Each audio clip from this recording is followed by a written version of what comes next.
Welcome to K-Catalog, your Taglish Korean compilation.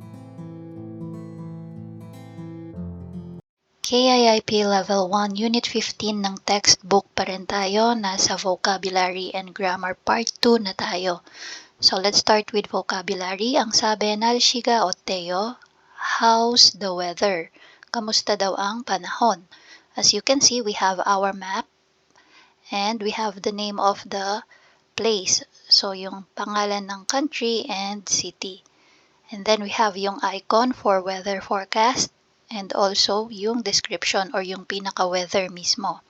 So una, example natin dito sa Yongguk, London. So UK, London. Ano yung sabi? 안개가 끼다. So 안개, it means fog. So it means foggy. Okay, the weather is foggy. So based din sa ating icon, yan, it means foggy. Or sa Tagalog is yung mahamog. Next, we have Russia, Moscow. Okay, so sa Russia, ang icon natin is yung snowflakes. Ang sabi, Nuni Oda. So, Nuni Oda means snowy. So, yung noon, snow. So, weather is snowy. Next one, we have Jungkook, Beijing. Beijing, China. Ano yung icon natin? May ulap and may kidlat, no? So, ang sabi dito, Chondong or slash 번개가 치다. So, pag sinabi mong Chondong, it means thunder, yung pagkulog. And then bonge, it means lightning or yung pagkidlat.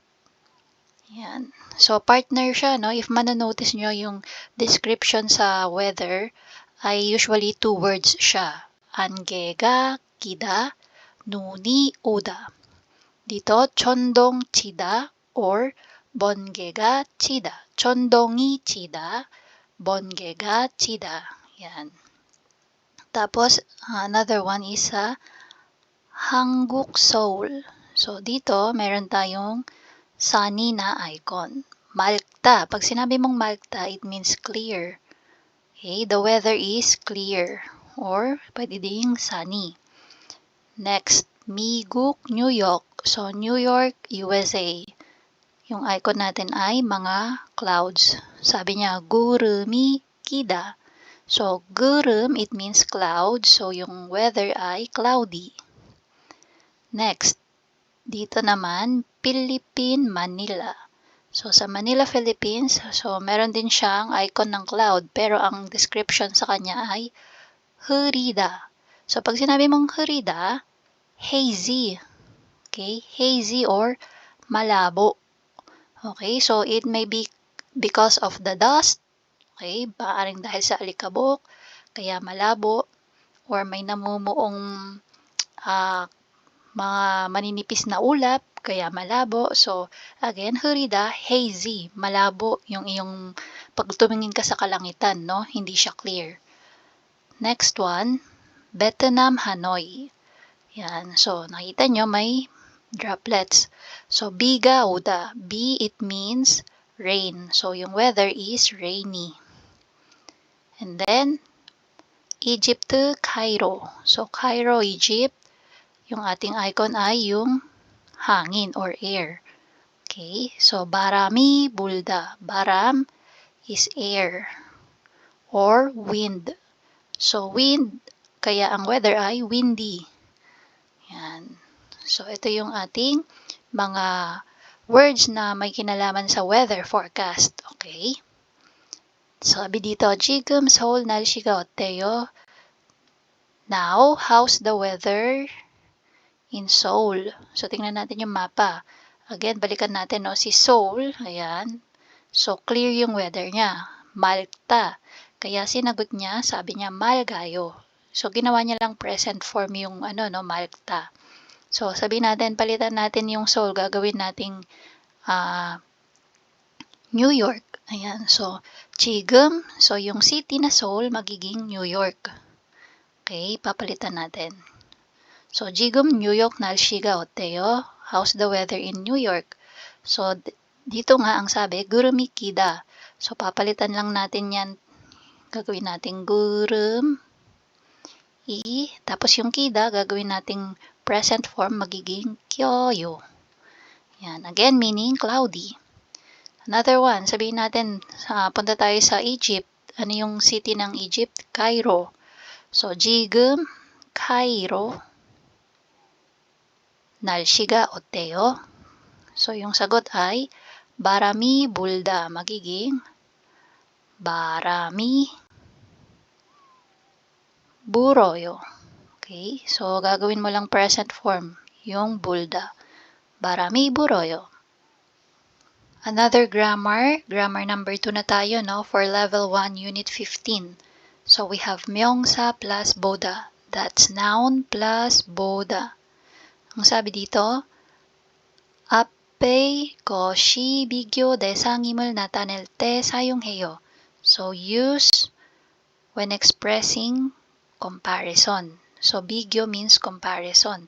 Kapag meron ka daw pinaghahambing or kinukumpara na bagay, then you can use this grammar. So, sa English, di ba, pag nagko-compare tayo, we have this word, no, na lumalabas. Compared to, yan, nagagamit natin yan. Compared to or compared with. And, nagagamit din natin yung salitang than. Again, when comparing. Sa Tagalog, kumpara kay, kapag tao yung pinaghahambing mo, or kumpara sa, kapag bagay. Okay? Or simply, kaysa. Yan. So, for example, gusto kong paghambingin si beef versus pork. Yan. Karne ng baka at karne ng baboy. Kukompare natin. Sabihin ko, ang karne ng baka ay mahal kaysa karne ng baboy. Or, karne ng baka kumpara sa karne ng baboy ay mahal. Okay, so sa English, beef compared to pork is expensive. Or pwede ding, beef is expensive than pork. Okay, so ito yung mga possible words na katumbas nung boda. So, para mas maintindihan natin, check yung mga example. So, dito, sabi niya, Alaska 겨울 날씨는 어때요? How's winter in Alaska? Okay, kamusta daw ang winter sa Alaska? So, dito, ang sagot ng kausap niya, Alaska는 서울보다 추워요. Sabi niya, ang Alaska, kumpara sa Seoul, ay malamig. Alaska compared to Seoul is cold. Or, ang Alaska ay malamig kaysa sa Seoul. Alaska is cold than Seoul. Okay, so ibig sabihin, pinagkumpara niya para ma-imagine ng kausap niya kung ano ba ang mas malamig. Okay, sige, dito tayo sa second example. 시간이 늦었네요. 택시를 탈까요? We're running out late. Shall we take a taxi? Okay, sabi niya malilate na tayo. Mag-taxi na ba tayo? Sagot ng kausap niya, 아니요, 지금은 택시보다 지하철이 더 빨라요. No, this time, so yung sinasabi niyang this time dyan is yung malilate na nga kasi sila. So, sabi niya, this time, subway is faster than taxi. Or, subway is faster compared to taxi. Again, sa Tagalog, hindi, sa ngayon, mas mabilis ang subway kumpara sa taxi. No? So, kung malilate na sila, mas maganda na nga na mag-subway na lang kaysa taxi, di ba? Mas mabilis nga naman yon. Okay, so dito naman. 저는 농구보다 축구를 잘해요. So, I am better at soccer compared to basketball. Okay, again, yung than naman yung gamitin natin. I am better at soccer than basketball. Sa Tagalog, mas magaling ako sa soccer kaysa sa basketball. Or, mas magaling ako sa soccer kumpara sa basketball. Yan. So, again, compared to or kumpara kay, kumpara sa. Than or kaysa sa Tagalog. So ngayon, may confusion dyan. Since nagko-compare ka, dalawa yung magiging noun mo. So saan mo ngayon ididikit si Buddha? Okay, so yun yung magiging possible cause of confusion. So yung tip ko dyan, meron tayong mga particles na i or ga, un or nun, and ul or rul. So ito ay mga particles din na idinudikit mo kay noun. Just like Buddha, no? Kay noun mo din siya dinidikit. So, kung ano yung bagay or tao, kung sino yung tao or ano yung bagay na idinidescribe mo, doon mo ididikit yung kahit alin sa mga to. Okay? Tapos, kung saan mo siya i-describe ay kung saan mo siya ikukumpara or kung kanino mo siya ikukumpara, then dun mo idalagay si Buddha. Okay? So for example, noun number 1 and then noun number 2. So yung gusto mo talagang i-describe is yung noun number 1. So dito mo ididikit yung i or ga, un or nun, ul or rul. Then, ko-compare mo siya kay noun number 2. So, si Buddha, kay noun number 2 mo siya idudugtong. So, tingnan natin ulit yung mga example, no? Para mas ma-gets natin. Dito, sabi niya, chuwoyo. Yan yung description niya, malamig. So, sino yung sinasabi niyang malamig? Asan ba si, ano ba yung meron tayo dito? So, nun. Ayan. So, nun. Kanino niya dinikit? Kay Alaska. So, ibig sabihin, ang malamig ay si Alaska. Tapos, kanino niya kinumpara? Kay Seoul. Okay, so dahil kay Seoul kinumpara, doon niya dinikit si Buddha. Yan. So, another one. Dito tayo sa may taxi at jihacheol. So, sino yung sinasabi niya na mas mabilis? Ang sinasabi niya na mas mabilis ay kung sino yung meron sa mga to. So, balikan natin yung sentence. Ano ba yung meron? May jigemen. Pero itong jigemen is time siya, no? Hindi naman yan yung isa sa mga pinagko-compare. Ang pinagko-compare is yung taxi at yung subway. So, alin dito sa dalawa? Since si subway yung may E, okay, ibig sabihin, siya yung dinidescribe na mas mabilis. And kanino siya kinompare? Kay taxi. Kaya, nasa tabi niya si Buddha. Okay, another one. 저는 농구보다 축구를 잘해요. So, 잘해요. Good or magaling daw siya. Saan? Sa basketball ba or sa soccer? So, meron tayong rule. Kanino siya nakadikit? Kay chukku or soccer. So, ibig sabihin, sa soccer siya magaling. And saan siya kinompare? Sa basketball. Kaya, nandun si Buddha. Okay? So, I hope nasundan nyo. Para mas maintindihan pa natin, gawa tayo ng example. Unahin natin yung kanina, isulat natin. So, si beef at saka si pork. Sabihin ko, yung beef is sogogi. Sogogi ga. So, ginamit ko si e or ga dahil nag-end sa vowel e or walang batchim or final consonant si sogogi, ga yung dinugtong ko. So, sogogi ga. Kanino ko siya i-describe? Kay Dweji Gogi. Dweji Gogi Buddha Bisayo. Okay, so ano yung ibig sabihin ulit niyan? Yung karne ng baka kumpara sa karne ng baboy ay mahal. Okay, beef compared to pork is expensive. So paano kung halimbawa ay nagkabaligtad yung position? So nauna si Dweji Gogi. So, paano pag sinabi ko or sinulat ko na ganito? Dweji, kogi, Buddha.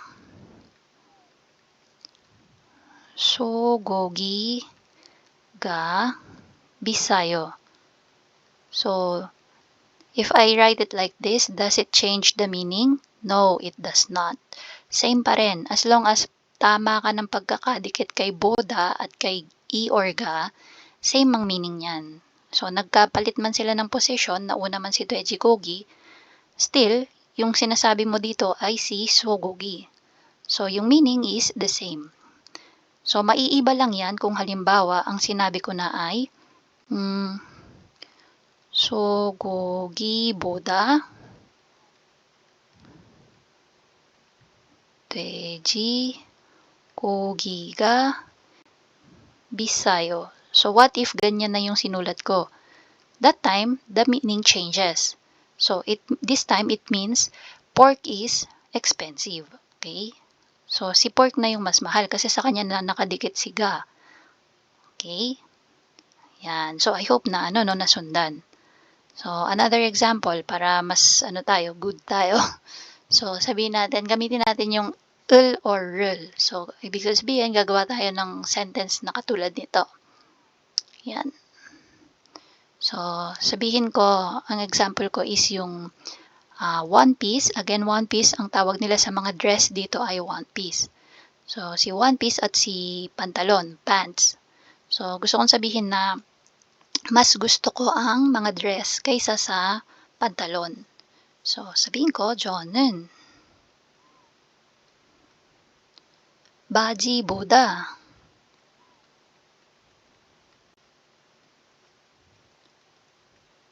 원피스를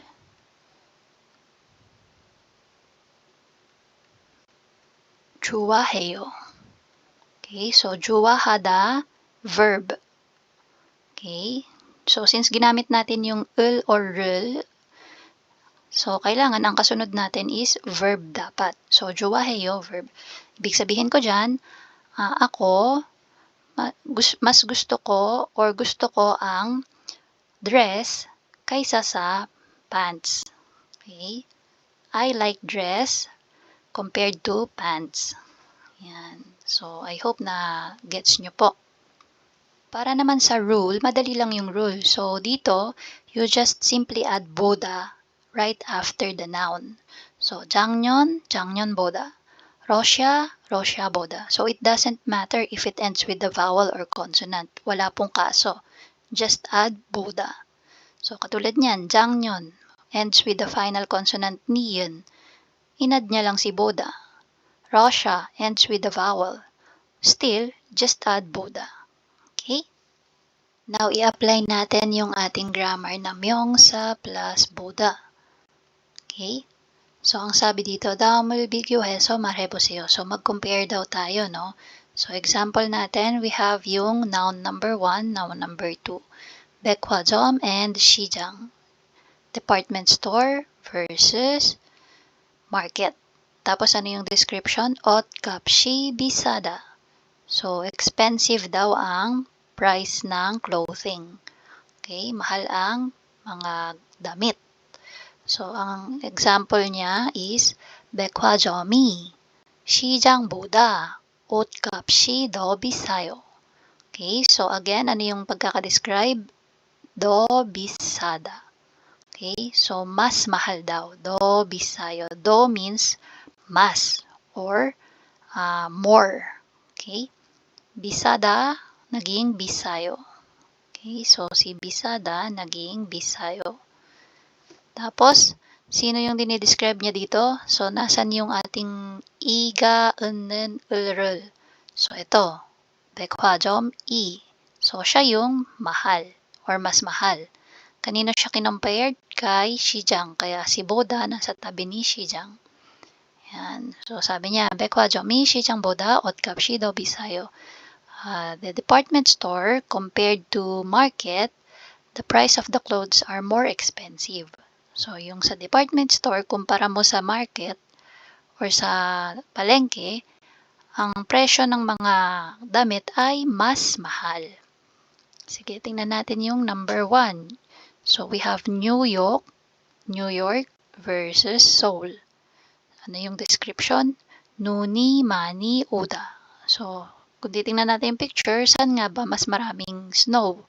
So, dito sa New York. Sa Seoul, wala naman kahit isa, di ba? So, magiging statement natin dyan. So, gagayahin natin yung pattern dito. So, ano ba yung nauna?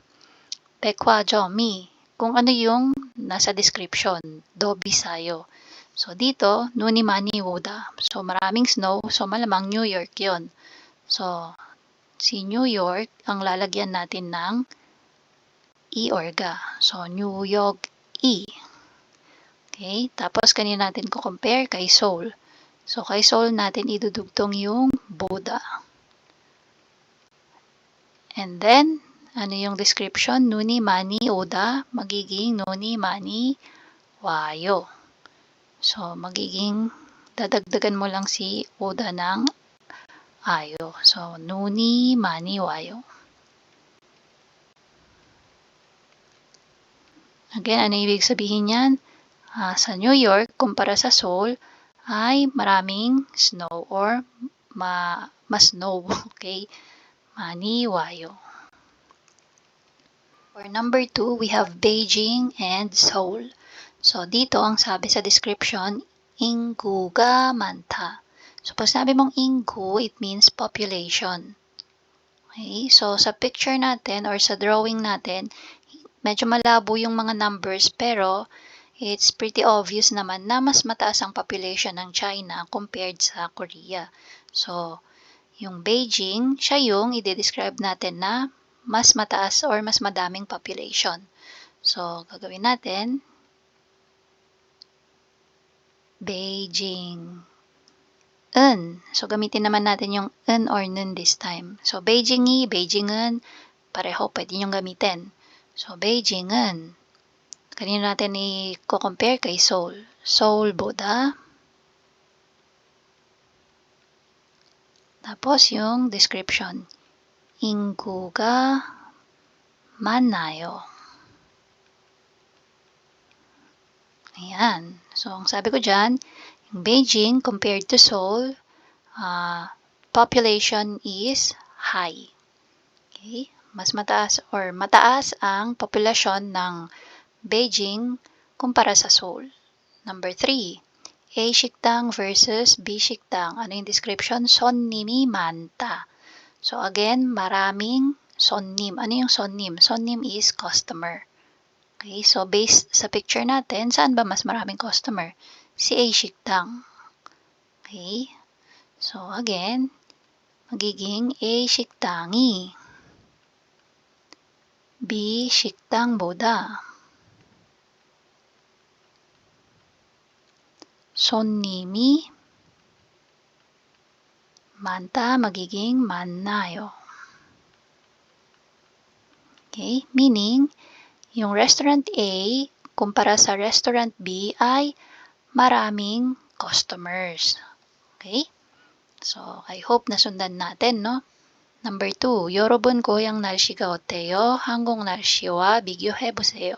Sabi niya, how about you sa lugar mo? Ano na ang, or kamusta ang weather? And then, i-compare with Korean weather. Korea's weather, sorry. Yan. So, sabi niya, sakto, no? Taga-Philippines din siya.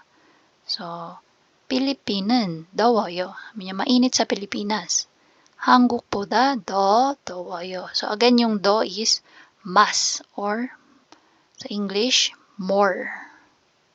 Okay? So, nung una, sa first statement, sinabi niya na mainit ang Pilipinas. Second statement niya, kinumpare niya sa Korea and in-emphasize niya na mas mainit. Okay?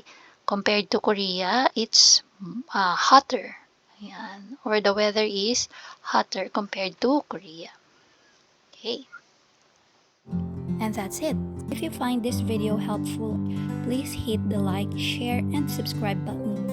So I still hope to see you in the upcoming videos, and again, thanks for watching.